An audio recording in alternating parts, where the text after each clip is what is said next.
La maggioranza è coesa e deve rimanere tale. L'appello che ho fatto basta, uscite oltretutto lontanissime dalla realtà, che confondono i nostri elettori e soprattutto minano un'azione buona di governo. Perché farlo?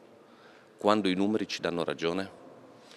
Basta chiacchiere e polemiche, testa bassa e lavorare. È il messaggio del presidente del Friuli Venezia Giulia, Massimiliano Fedriga, commentando il risultato del vertice di maggioranza convocato dal governatore ieri pomeriggio per appianare le divergenze emerse all'interno del centrodestra sulla riforma della sanità e la riorganizzazione ospedaliera. Presenti i segretari regionali di Lega e Forza Italia, Marco Dreosto e Sandra Savino, e in collegamento il segretario di Fratelli d'Italia, Walter Rizzetto. Ma a capo del tavolo tecnico sulla sanità voluto dalla Lega c'è l'eurodeputata e vice segretaria del partito in regione Anna Maria Cisint.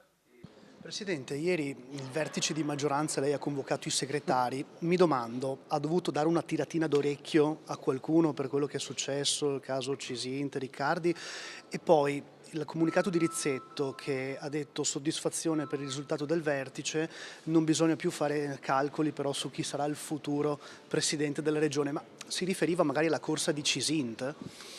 No, io dico che ieri è stato un confronto franco, sono state tratte orecchie ma franco.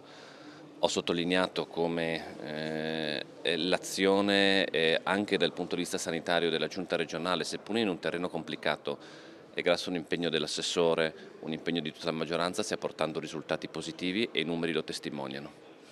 E dunque nessuno, penso, visti anche i numeri e visti i risultati, può dire che la direzione sia sbagliata.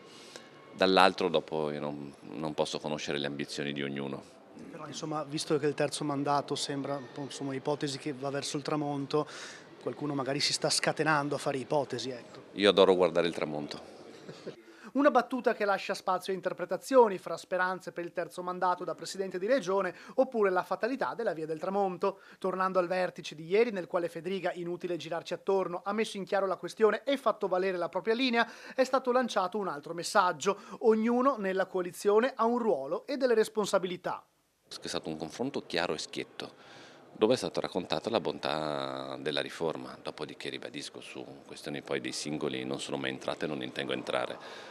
Soprattutto oggi, fortunatamente devo dire, non ho l'onere di essere coordinatore di una forza politica, e dopo ognuno ovviamente ha le sue responsabilità e gestisce al meglio quello che ha a disposizione.